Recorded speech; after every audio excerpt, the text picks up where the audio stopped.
ধন্যবাদ এবং স্বাগত জানাচ্ছি আরেকটি ভিডিওতে। আজকে আমি কথা বলবো কখন বুঝবেন আপনি মানসিক সমস্যা থেকে পরিপূর্ণ মুক্ত হয়েছেন। আমি আছি কাউন্সিলিং সাইকোলজিস্ট আশ্চর্যময় রাজু।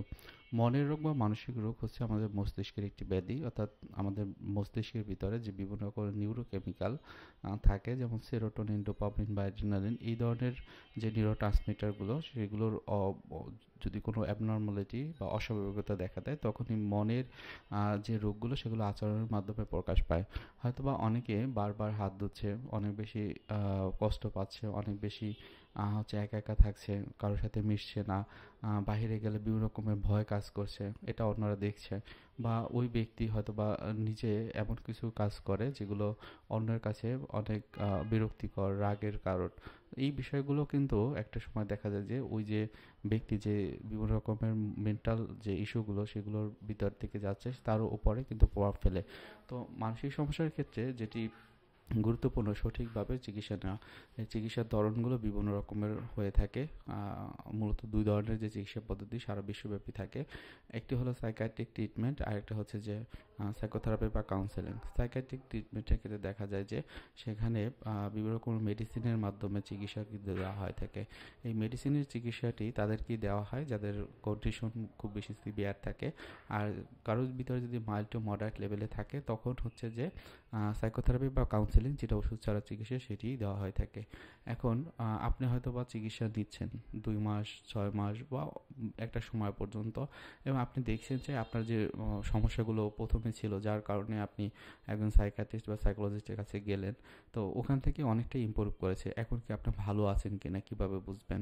এই ক্ষেত্রে আপনি কয়েকটা জিনিস মাথায় রাখবেন যে আপনি এই যে চিকিৎসা নিচ্ছেন বা একটা সময় থেকে শুরু করেছিলেন, সেই সময় যে সিচুয়েশনটা ছিল, অর্থাৎ আশেপাশে এনভায়রনমেন্ট বা যে মানুষগুলো ছিল যার কারণে আপনার অনেক বেশি স্ট্রেস বা অ্যাংজাইটি হতো, সেই লোকগুলো বা সেই সাপোর্ট সিস্টেমের যারা থাকার কথা তারা সাপোর্ট না দিয়ে বরং আরও এমন কিছু করেছিল যেটা আপনার এই যে সমস্যা বা যে মানসিক রোগের যে চিকিৎসাটি নিয়েছিলেন সেটিকে আরও বাড়িয়ে দিয়েছে। তো যদি সেরকম হয় তাহলে ওই লোকগুলোর সাথে আপনার সম্পর্কটা এখন কী রকম, আপনি তাদেরকে কিভাবে ট্রিট করেন, তারা আপনাকে কীভাবে ট্রিট করে, যেটা খুবই ইম্পর্টেন্টলি আমরা বলি যে আমাদের চারপাশ বা পরিবেশটা আমাদের মনের অবস্থাকে অনেকটাই প্রভাবিত করে।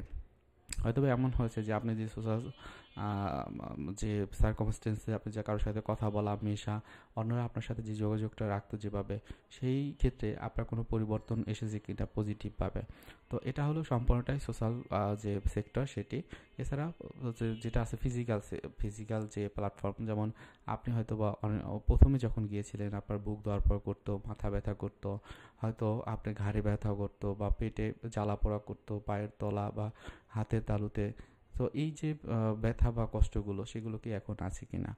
এরপর আসেন যে সাইকোলজিক্যাল বিষয়, হয়তো বা আপনি অল্পতেই অ্যাংশাস হয়ে যেতেন, কোনো একটা কাজ আপনি করতে পারতেন না কারণ আপনার ভিতরে একটা ভয় কাজ করতো, বা আপনার ভিতরে অন্যান্য যে মানসিক রোগগুলো, ওসিডি বা ডিপ্রেশন, অ্যাংজাইটি বা অন্যান্য যে সাইকোসেক্সুয়াল যে ডিসফাংশনাল যে ইস্যুগুলো ছিল সেগুলো আপনাকে অনেক খারাপ রাখতো।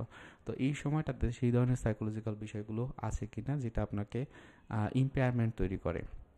ইম্পেয়ারমেন্ট মানে হচ্ছে যে আপনি যে যা কিছুই করেন না কেন, হয়তো আপনি স্টুডেন্ট অথবা ব্যবসা করেন অথবা চাকরি করেন, আপনার কাজগুলো ঠিকমতো করতে পারেন কিনা, আপনার কাজগুলো পেন্ডিং থাকে কিনা, অন্যরা আপনাকে প্রশংসা করে কিনা, বা আপনি অন্যদেরকে প্রশংসা করতে পারেন কিনা, আপনার কাজগুলো আপনি প্রতিদিনের যে কাজগুলো যেগুলো আপনার জন্যই গুরুত্বপূর্ণ সেগুলো আপনি করতে পারেন কিনা, আপনার সেলফ কেয়ারের জায়গার জন্য হয়তো বা একটু ঘুরতে যাওয়া, বা হচ্ছে যে আপনার জব সেক্টরে যদি থাকেন সেক্ষেত্রে কিছু কাজ পেন্ডিং থাকলেও সেটি আপনার খুব বেশি স্ট্রেস হচ্ছে না কারণ আপনি জানেন যে ঠিক টাইম লিমিটের ভিতরেই আপনি এগুলো কমপ্লিট করতে পারবেন। তো এই বিষয়গুলো যদি আপনি মনে করেন পজিটিভভাবে করতে পারছেন, সাথে সাথে আপনার নিজের পার্সোনাল লাইফ যেমন আপনি ইমপ্রুভ করেছেন, সাথে সাথে অন্যর যে ফ্যামিলিয়াল যে যারা থাকেন বা প্রতিবেশী যারা থাকেন তাদের ক্ষেত্রে আপনি আসলে হেল্পফুল কিছু করতে পারছেন কিনা। সো এই বিষয়গুলো যদি একটু লক্ষ্য রাখেন, প্রতিদিন আপনি চিন্তা করবেন আপনার মনের যে বিষয়গুলো, যেমন হয়তো বা আমাদের থাকে যে অতীতের অনেক বিষয় থাকে, ভবিষ্যতের বিষয় থাকে, সেই বিষয়গুলো নিয়ে আপনি ভাবছেন কিনা, নাকি বর্তমানে থাকতে পেরে আপনার কাজগুলো করতে পারছেন। যেমন অনেক ক্ষেত্রে হয় কি যে আমি অতীতে ওই যে কাজটা করেছিলাম সেটা যদি না করতাম তাহলে আজকে হয়তো আমার অবস্থানটা আরও ভালো হতো, কী জন্য করলাম, বা ভবিষ্যতে যেটি হয় যে কি হবে, আমি কি চাকরি হবে কিনা, জব হবে কিনা, এটা নিয়ে অনেক স্ট্রেসে থাকছি।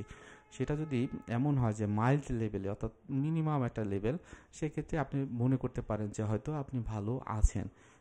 সো এটা হলো আপনি আপনার জায়গাতে বুঝবেন। তবে সব থেকে ভালো হয় আপনি যদি কাউন্সেলিং সাইকোলজিস্ট বা সাইকিয়াট্রিস্টের কাছে দিয়ে চিকিৎসা দিয়ে থাকেন, তারা আপনাকে একটা ফিডব্যাক দিবে এবং ফিডব্যাক অনুযায়ী আপনি বুঝতে পারবেন যে আপনার অবস্থাটা কী আছে, পরবর্তীতে আপনি কতটুকু ভালো থাকতে পারবেন, বা আপনার কী কী করণীয় ভালো থাকার জন্য। তো এইভাবেই মূলত আপনি বুঝতে পারবেন যে আপনি আসলে মানসিকভাবে ভালো আছেন কিনা।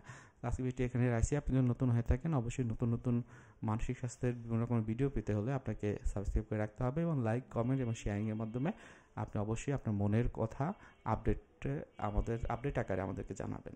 ভালো থাকেন।